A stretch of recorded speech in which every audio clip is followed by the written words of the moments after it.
How we doing, bro? We're doing good. Thank you so much for pulling up. And it's a long time coming, but we're finally getting into phase two. Yeah, take two. You know what I mean. But hey, welcome everybody to the RaulyKnows podcast. Today we have a very special guest, which is Djrichyrozay. Some may know him, some may not know who this man is, but you should. We could speak into a little bit of what you do. So like you DJ, of course, right? And with that being DJ, like you also produce your own music, correct? And you actually have like an actual song on iTunes, which is called Vomit, correct? Yeah, we have actually two tracks. There's a dubstep track, and well, when I say we, I mean one of my close friends, Arnold. Yeah, we have a duo, and we actually have two tracks out. So we have one called Vomit, and then one called Muévete. Okay, yeah. Well, shout out to Arnold, DJ AR, real quick. I want to get, we're gonna get you on the podcast pretty soon.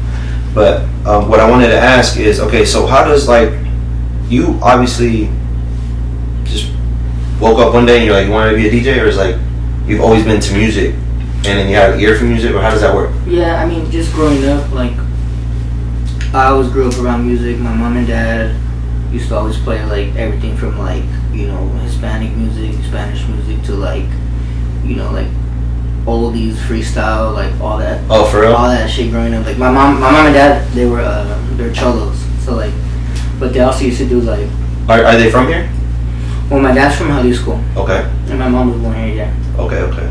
But they were cholos, like that's what they were like growing up. So I used to listen to like a little bit of everything compared to like, but my dad always like was very heavy on the Spanish side of music too. So like I grew up listening to like Banda Machos and like Los Bukis and. Oh, you can't go. Dude, we were probably Los Bukis is like you hear that shit, you gotta wake up, start cleaning. Exactly. And then my mom was very like Americanized, but she was still like part of the gang. So like she used to listen to like a lot of like oldies or like freestyle like Debbie Deb.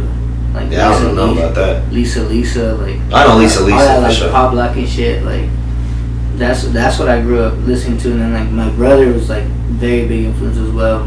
So I see that just by hearing you say that, like you're definitely influenced through your family when it comes to music. Yeah, family's probably the biggest influence. Yeah, I mean I would say myself, like growing up, one thing I really appreciated from my parents is that they just let me do me when it came to music. Like they didn't put like I would be able to listen to any radio station I wanted and they wouldn't trip. You know what I mean? So like most of the time it's like, oh, I'm driving, so I'm only playing my Mexican music. So maybe that's probably why I'm not really into that kind of stuff.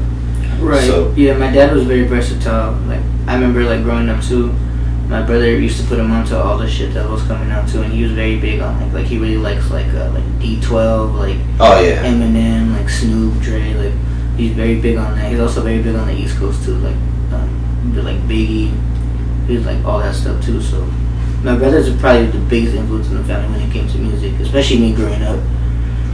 And then now it's kind of like the opposite, like all the new music that's coming out, I kind of just put my brother onto it, because just me growing up, he used to put me up on game like with everything else that was coming out around like his time.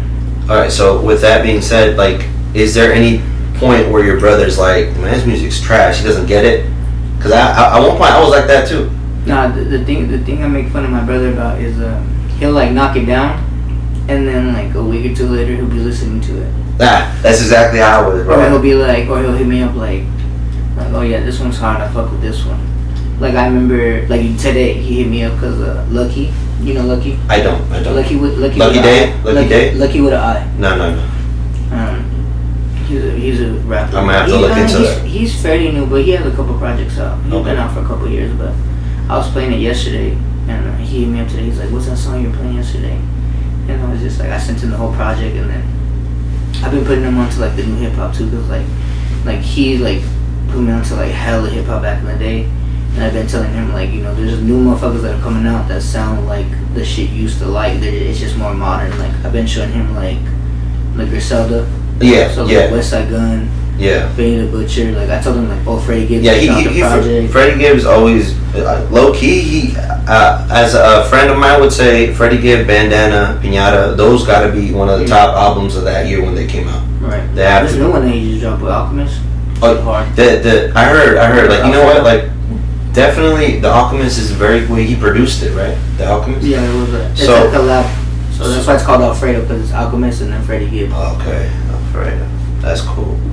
Yeah, I have another friend that's gonna be on the podcast pretty soon that he samples music, bro, and he like that's all he does, and it, like he so just makes like boom bap beats. Bro, hit no. I have that shit too. I have the whole like I have the MPC 2000 at the crib. I'm not saying that you're not.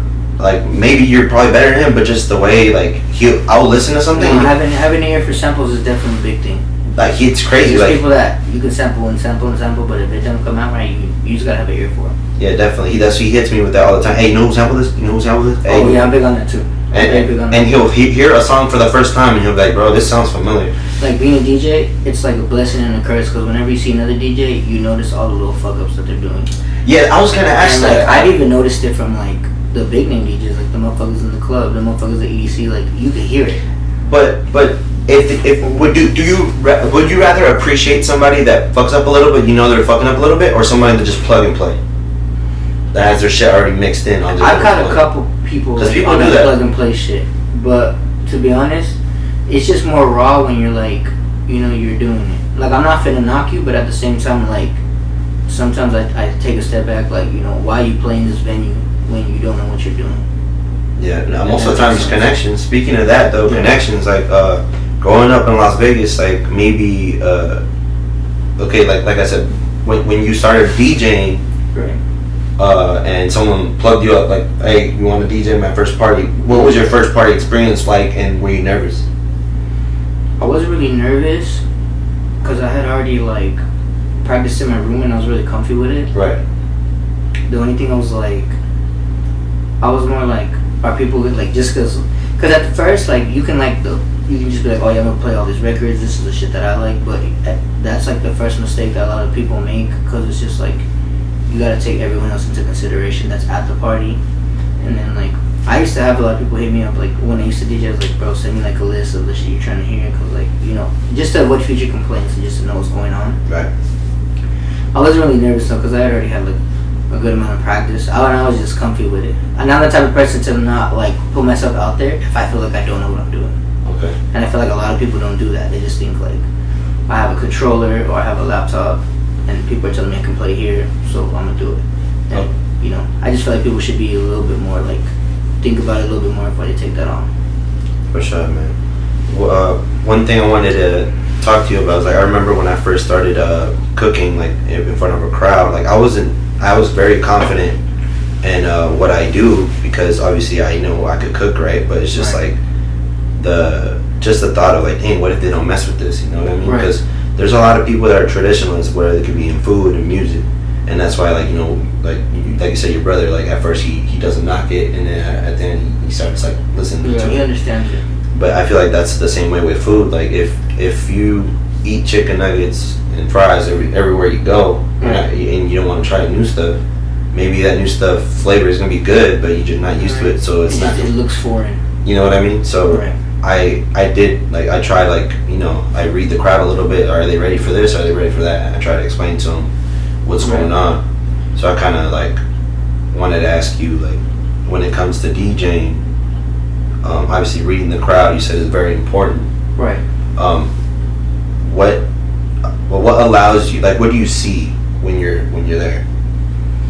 Okay, so just dancing, or usually if I get to the venue on time, which I always do. No, yeah, definitely. It's very unprofessional to be late. Mm-hmm. But usually I'm kind of like, if there's a DJ before me, I try to like fill out what they're doing, like fill out the kind of vibe they're trying to bring.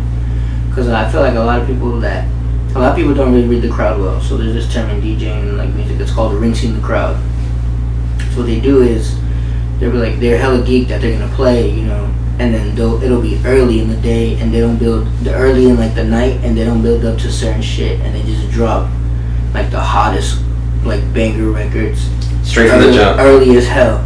So there's a process of doing it? You gotta build it up? Or yeah, it's kind of like a build up to it. Like, you said it's called rinsing? It's rinsing the crowd means like you over exhaust the crowd. Oh, like, okay. You give them all this shit so early that when I come on like 2 hours later after you and I'm dropping this shit, like, yeah, there's obviously, you know, a lot of people have the mindset like, oh, they're drunk, they don't care, or they just came to get lit, they don't care. Like that's like from a crowd perspective. But me personally, like, if I know you dropped this record at 11, and it was like it's not meant for that time. It's meant when it's like it's more crowded and there's more like women and people have more drinks in them. Right.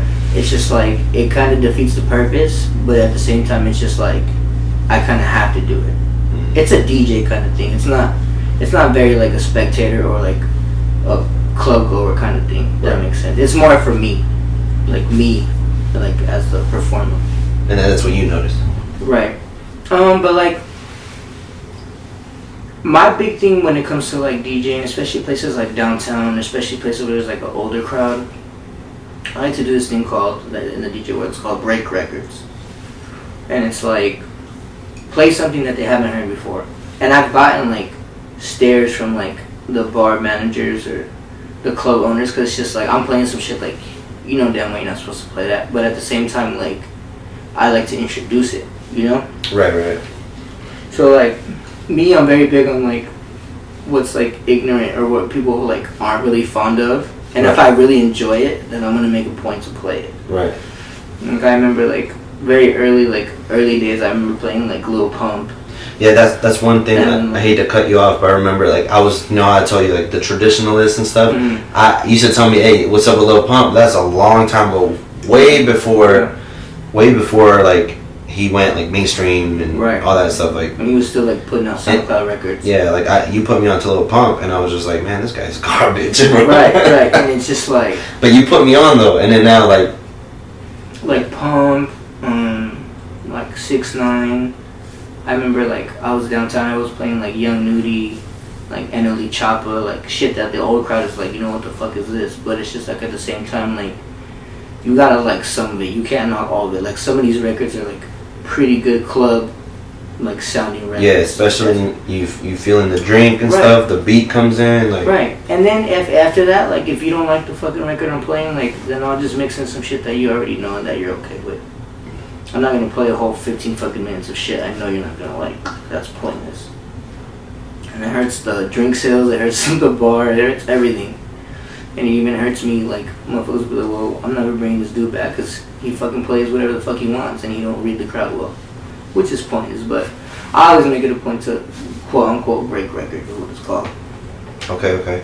Well, and one thing I was very curious about, like, I always, like, I don't know what it is about me, man, but whenever I'm somewhere and I see, like, most of the time people play records that are, like, mainstream and when they're at the club and stuff like that. Right. Is there a specific reason why they don't play, like, underground stuff while they're, like, performing at a club or performing at a, like, depending on the type of club it is, a lot of times, like, they choose your records for you. For real? Or they tell you, well, we can't play this, or you can't play this, or you're not allowed to play that, you're not allowed to play whatever. And it's usually, like, it's like the ones on the strip are very bad. Like, I talked to DJs, like the actual DJs that like have the night there, like the famous ones, like the one that's on the fucking billboard. And they'll be like, yeah, they tell me I can't play this shit, but it pays well. So I'm just like, it's cool. Like, if you're gonna pay 20 bands, you're gonna get paid like 20 bands a night to like not do shit and but play like, obviously the records you make, but then also like they have to be like weird edits of certain shit that you don't like. You can just rinse out, but. That's more on the strip end, but a lot of the times, that's why I kind of like playing some of the venues that I play and playing some of the shit that I play, because it's just like, it makes more sense and I feel more like free. Okay. No, but everywhere you go, like whenever you pull up, everybody knows it's gonna be a good time. Like it's always like, I feel like there's a science to it for sure. Like DJing, it's not just press play, next song, play the next song. Yeah, I think anybody that thinks like we just push buttons and look cool is like really dumb.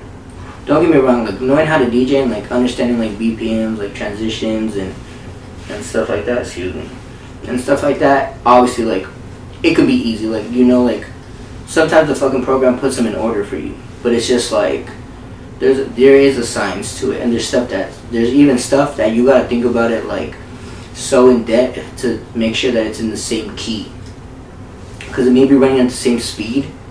But if there's something wrong with the key, like the key the song is in, it's not gonna sound smooth even when you transition it like perfectly.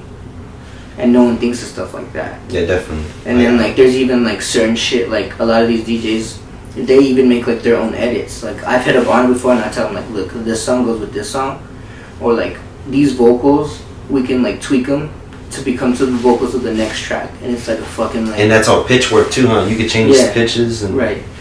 Like one of our really big things was like we have a Chief Keef, like it's like a Good Kid, Mad City Chief Keef edit. And you're known for that one. I've never heard anybody do it until I suggested it to Arnold, to be so honest. I think I know what you're talking about. So it's the part where he goes like yop yop yop. Yeah. But it doesn't. It just cuts into finito. Yeah. So it's like yop yop yop, and then it's just the finito like. It's just like hey. Exactly. Yeah, I remember that. I've never heard anybody do that. I think I was there when you played that one time. I was definitely there. Right. And those are just things that like, as for part of like your creativity. Right. Just cutting in and they'll get them hyped. That part already is just like you're expecting the Good Kid, Mad City part to play, and out of nowhere it catches you off guard. Catches you off guard, but at the same time it's still lit. You're and then that's that excitement factor. It's part of like it's a show. Live performance. It's a show, yeah. People think you're just pushing buttons, and it's not like that. It's way deeper than that for sure. Okay. One thing I wanted to bring up for sure is like since you started playing music, becoming a DJ. Like how helpful or how like do you need help in order to move forward? Like or do you accept help or? I feel like appreciated and honored when people like suggest me to do certain things, but I feel like at the same time like there's a lot of work that was put in. Definitely. So it's just like it's humbling and it's nice, but at the same time like I look back at a lot of the shit I played, a lot of the shit I've done, and it's just like I put the work in for this. Like I played gigs where no money was involved, but the show was sold out. Or I played gigs where I was the first motherfucker to play. There was 10 people there. So when I played a sold out like Gunna show, or I played a sold out like Chief Keef show, or I go on tour, and 3 out of the fucking 5 shows are sold out. Like it just makes sense. Right, and that's all the little micro moves that you made. Right. Like you said, like even how important is it for the people listening? Like how important is it for them to know that sometimes you might not have to, not have to. Like you might not make a buck, but the experience is what pays. You know what I mean? Right. I feel like that's what whatever. Too many people now are just so like stuck on the fact like if it's not paying, I'm not playing. But I feel like sometimes getting an opportunity is better than nothing. A lot of people don't understand that, but I definitely understand, modern times, like, I'm about my bag or I'm worried about this, but at the same time, like, if you can genuinely look back and be like, oh, I've been DJing in my bedroom for 6 months, I should be getting like $100 an hour for what I'm doing, then like you have a problem. Like you gotta understand a little bit more. You gotta put yourself out there, and I feel like you and AR, I mean, y'all did it in this way to where y'all DJ all the Eastside parties, and that's how people like. Right. Well, I was DJing everywhere, bro. I know. I remember you were telling me you did what like different types of events. I remember I was DJing full time for 2 years. So those days I was fucking DJing on Wednesday. Those days I was DJing 4 gigs in a day.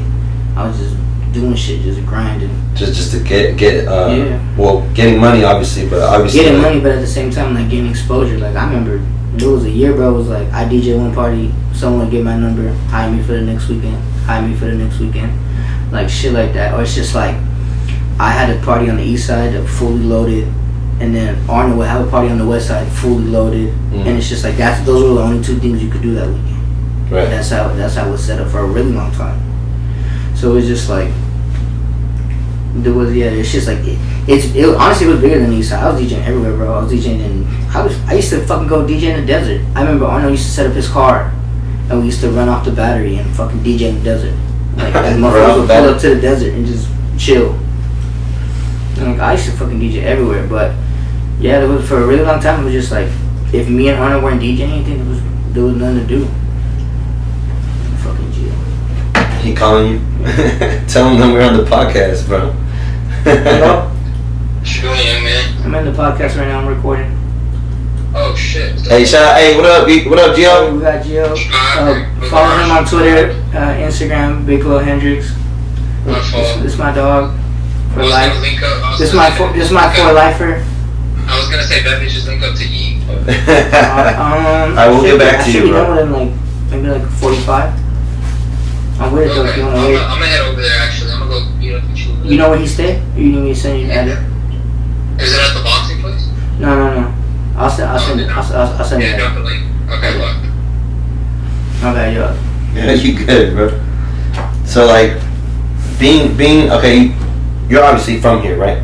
Born and raised, yeah. Born and raised here. So like, I feel like everywhere else there's like a bigger community. Like no matter where you go, I feel like it's more like united, or whatever it is. Because I feel like here it's like a little more like not too many people just like fuck with each other. Like, and other places it's more established. So like I played shows in LA where it's just like there's like so much fucking like culture, so many people understand everything that's going on. Like I remember when I was on tour, there was like 14-year-old kids that literally were leaving school at like 3, getting in the line for the concert, and the concert would start at like 7.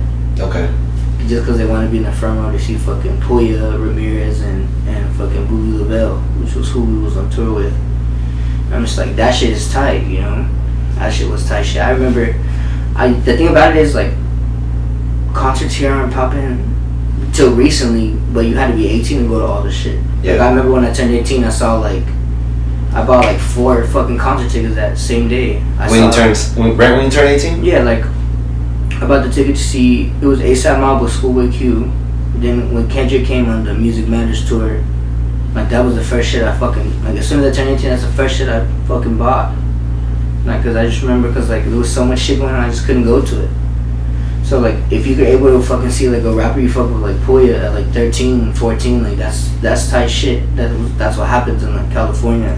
And I've gone to like Arizona too, like their communities are so like, my bad. Those communities are so like, they're so closely knit, and then also they have like, it's like if one motherfucker pulls up, like that's the move for the night. Yeah, definitely.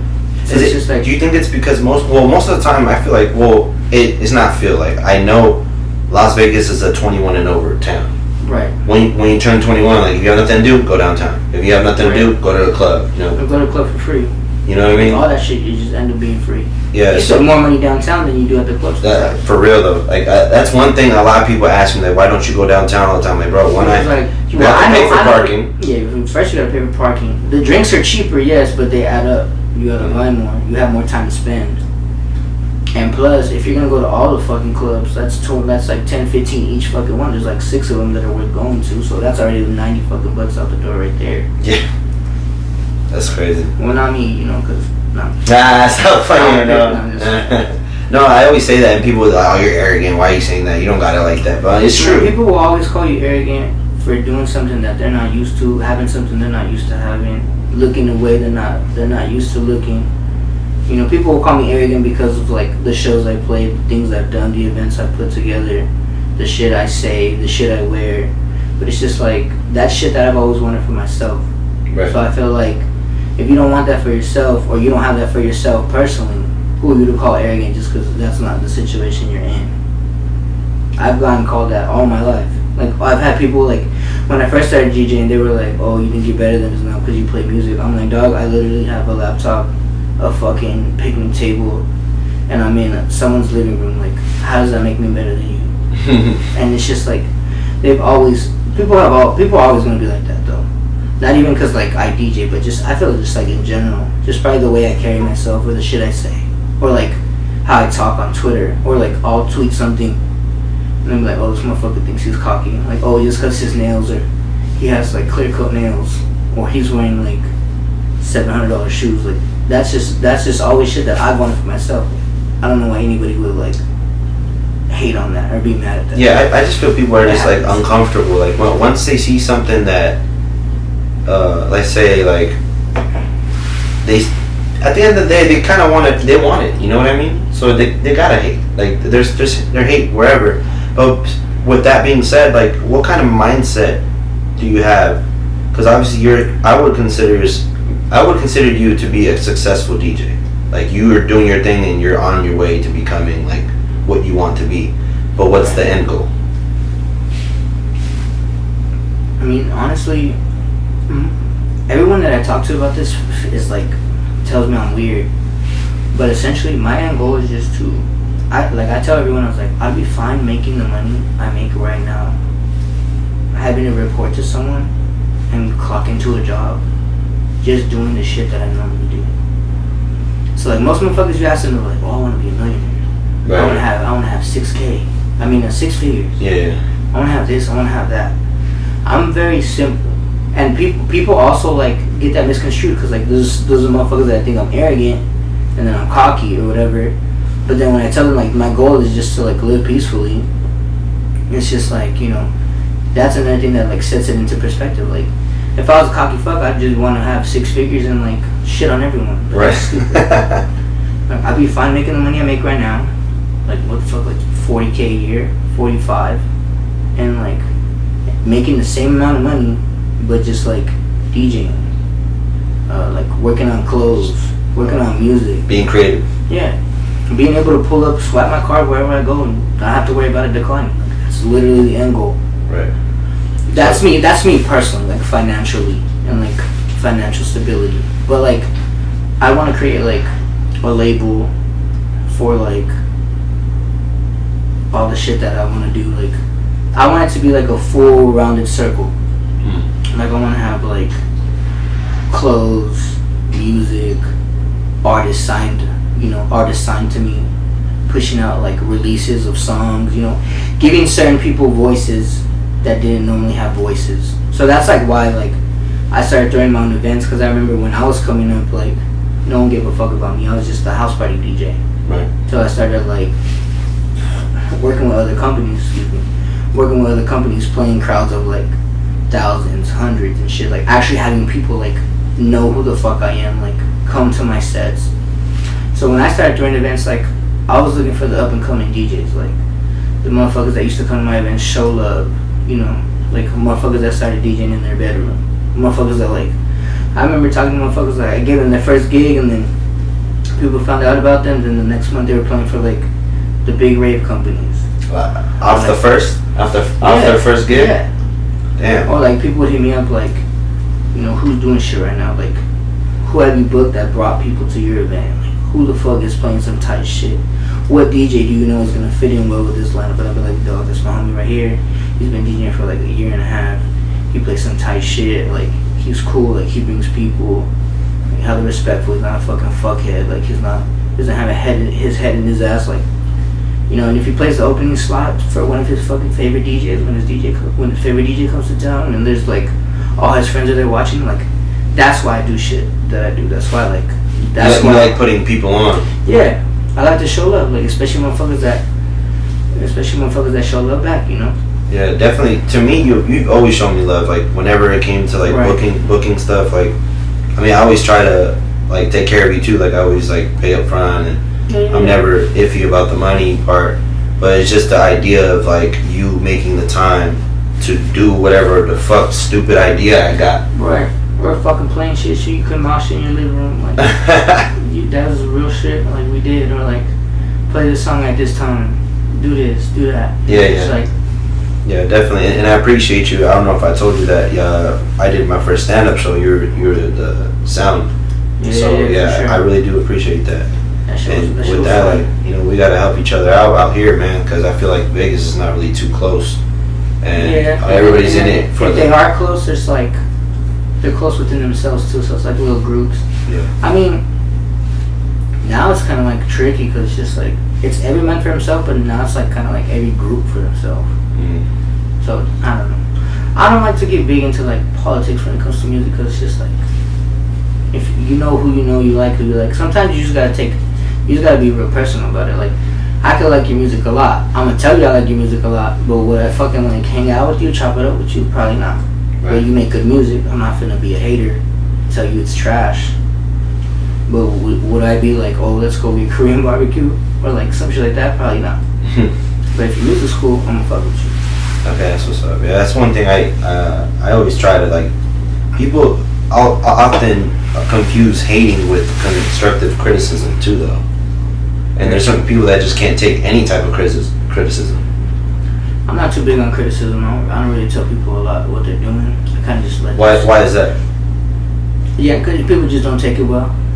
What about you? Do you take it well? I have a lot of people that tell me, like, I feel like a lot of the criticism I receive it's kind of more of a setup to, like, put me against someone. It's kind of a setup most of the time. Or, like, tell me something, like, negative about one of my colleagues, so I can be like, so they kind of want me to feed into it. Right. Like, me personally, like, oh my god, I shouldn't drink that soda. Me personally, I take criticism well. I've had people tell me, like, you know, you can't really be doing this, like, or you shouldn't be playing this, or I've even had people tell me about my tweets, like, you know, I used to judge the fuck out of you for your tweets, like, you're fucking annoying, like, you're always correcting someone, or you're always talking shit. That's trolling, you trolling all the time. And I'm just like, dog, it's like a fucking act, bro. Like, I get it, but criticism, like, DJing wise and, like, event wise, like, yeah, I take criticism well, like, and honestly, me personally, I'll even, like, acknowledge my fuck up, like, fuck, I really fucked that up, or, like, I'll talk to my homie afterwards, or, like, sometimes with Arnold, I'm like, I fucked that up. But yeah, I feel like I take criticism. A lot of people don't though. Yeah, I definitely do, but then there's times where, like, some of it is genuine hate though. Yeah, it's kind of like they try to be cool and tell you, hey, you need to da. But it's like at the end of the day, it's like, you know, you don't know what the fuck you're talking about. Right? I think the most common complaint I used to get as a DJ was like that I didn't play a lot of shit for women. And it's just like, first of all, like, women usually come to the party to look cute anyway.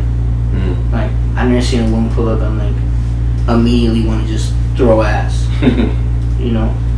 And it's just like, or even have the women come up to me and be like, can you play something I can dance to? And then I play some shit that's like, I know for a fact, you know, you fuck with, and then they just don't dance to it. Or like, you're like being a wall hugger. So like, if I know my homies are in there deep, and there's like 15 of us, I'm gonna play some shit that I know we all fuck with, because it's just like, if y'all not finna turn up, I know my homies for a fact they're gonna turn up.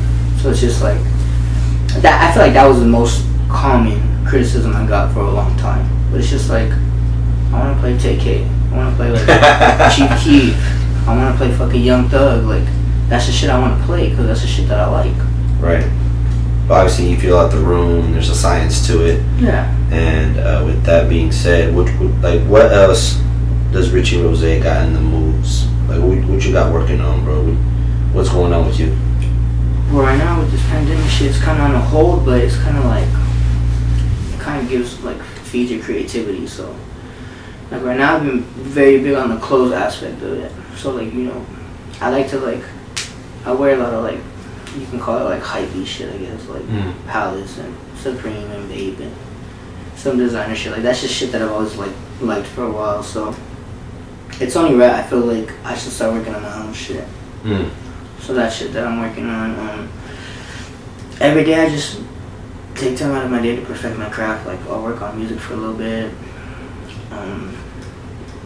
That's kind of about it. Like, DJing wise, like, I hella miss DJing, bro. I haven't DJed in like 2 fucking months. Nobody, I mean, everybody. I mean, everything's open up now, but you gotta let it settle a little bit. Yeah, for even sure. if it's open. open. We were trying to come up the gates and go to Gold Spike and all that shit. I was like, you guys are fucking crazy. This Rona stuff real, This man. Rona shit is real, bro.